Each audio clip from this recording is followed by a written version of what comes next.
What's up, rock stars? Welcome back to my channel. My name is Tracy Ferguson. I'm a self-love and relationship coach, and those are the things that we discuss right here every Friday. This video is the second installment of a series of videos on expectations and how they can potentially be damaging your relationships. Last week, we began the conversation about how they can negatively impact your romantic relationships, and you're gonna wanna go back and watch that video because it's really a prequel to this one. Actually, rewatch it even if you have already watched it, because I referenced that one and it builds and just it all works together, trust me. So don't be afraid to go back and do a quick refresher of the concepts we discussed last week. In that first episode, we covered what expectations really are and how they can create not only a poor self-image within our relationships, but a crazy amount of discord and all the feels when they go unmet. I promised that we would discuss what to do about that and how to start reassessing some of the patterns that might keep you feeling stuck and disappointed in your current relationship. You can get what you need and deserve and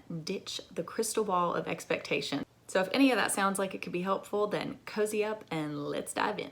In last week's video, we talked about a tendency that some of us have, including me, to allow your partner's past choices or actions or non-actions to affect your current relationship, where you anticipate the fact that they will likely fail based on the fact that they've failed before, or that this expectation has gone unmet before. Now, as I said last week, and I will continue to say this over and over, both throughout this series and all across my channel, when I reference unmet expectations, I am not talking about cycles of abuse, manipulation, and infidelity here. I'll give specific examples, be it of anonymous clients, my own experience, or fictional characters, when discussing how these concepts practically and healthfully apply. We'll also expand in great detail on how to use boundaries. Yes, boundaries. And I'll tell you what, when you have a rock solid foundation of self-love, I'll link that video at the end of this one too, some self-awareness combined with really healthy boundaries, you've damn near got the answer to about any relationship problem that could ever come up.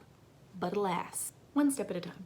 So if you find yourself in the boat of referencing the past in order to determine the future, as an example, let's say this: your partner always drops the ball on your anniversary. You get a last-minute gift from them, and any planning for a date or, God forbid, a weekend away falls to you. And that feels really disappointing. Now, the first year this happened, it sucked, but whatever. Maybe he or she isn't the occasion type. It's not his or her thing. You let it go. Or did you? The second year sucked too, but whatever. You gave him the silent treatment for a few days, so by now he should really know how freaking important this is to you. Years 3 and 4 fly by with little to no fanfare. You've had this conversation over and over. By now you're like, to hell with anniversaries. Who really needs one? I don't care anymore. Liar. All right, let's break this down. First of all, your love language is probably gifts. That's another video. Also, let's assume that your partner's pretty good at showing you love in other ways. This particular thing they're just particularly bad at. And so every year you find yourself resigned to the fact that you're gonna get a crummy drugstore card. You really lost all hope that this will be the year. So here's what we have to say before we go any further with this conversation. Now we're gonna get a little woo-woo. I'll go easy, don't wanna scare you. But there's something that we must agree on, at least to some degree, before we take this conversation any further. Some people find it really empowering and some people find it really triggering. So take a deep breath. Here goes. Like attracts like. Now, I'm not going to spiral down into quantum physics here, but I want to encourage you to realize that what you constantly think about is definitively what you bring about. This is a universal law, and I'm telling you, your thoughts have a frequency. I swear they do. Rest assured, this is not going to be a video about how to manifest the partner of your dreams. Totally nothing wrong with those videos, by the way. That's just not the direction we're gonna go. I simply want you to focus on the inherent power that lies within you. Remember that divine spark that we talked about a few weeks ago? It's the key piece to unlocking this game changer, this reality that when you change the way you look at things, the things you look at change. Love you, Wayne. Now, this is a hard pill for a lot of people to swallow. I know it was for me in the beginning, years and years ago when I started this journey. But the truth is, if you focus on the things and feel really deeply on the things that disappoint you, the things that you do not want, then you will absolutely get more things that disappoint you and things that you do not want. Now, that does not mean to shove your feelings down with the power of positive thinking and act like things that upset you aren't happening or that you're not upset. In fact, I think this is a huge flaw in the sphere of growth and personal development and, quite frankly, popular culture. There are lots of reasons that shoving your feelings down is not my recommendation, nor do I find it to be a long-term solution without implementing other practices, especially in the beginning. So what gives, Trace? You might be saying, okay, I get it. My thoughts are powerful. And maybe you mean that really genuinely. And you're thinking, why then is it so hard for me to let go of these disappointments? Why can't I manage to look at this differently? I've tried, girl. I'm telling you. I mean, it's not like I want to feel this way all the time. Enter resentment. Okay, that's weird. Ooh, resentment. Buzzword. First of all, let me normalize. You are not broken, and your relationship might not be either. You can figure this out, but you have to understand it first. Now, since we love definitions here on this channel, let's talk about what resentment really is. Resentment. A feeling of indignant displeasure or persistent ill will at something one has regarded as wrong, insulting, or injuring. My definition, terrorist. See also, thief. Nelson Mandela describes it like this: resentment is like drinking poison and hoping it will kill your enemies.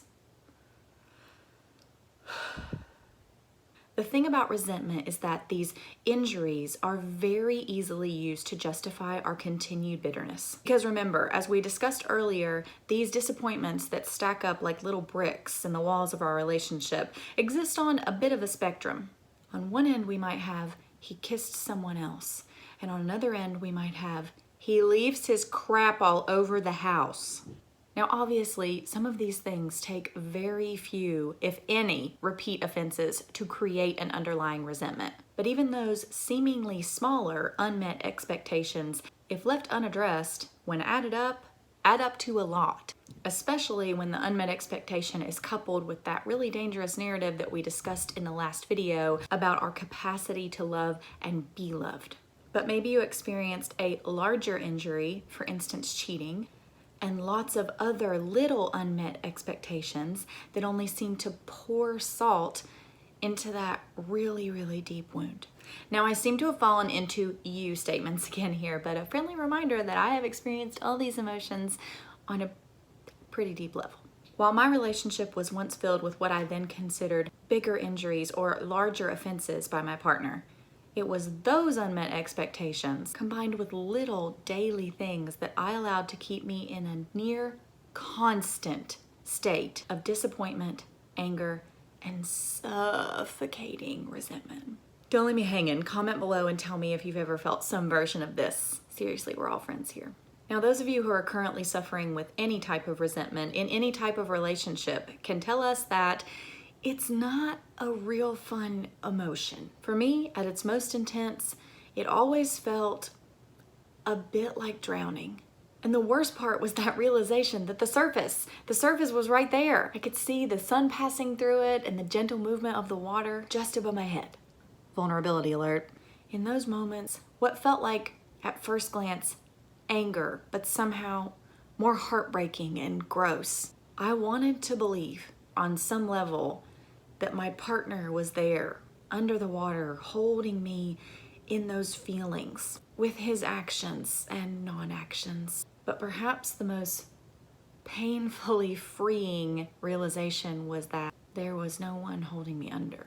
Because ultimately, resentment is a feeling. It's an emotion. It's not an outward attack or assault on our person, although that may have very well motivated the original feeling, for sure.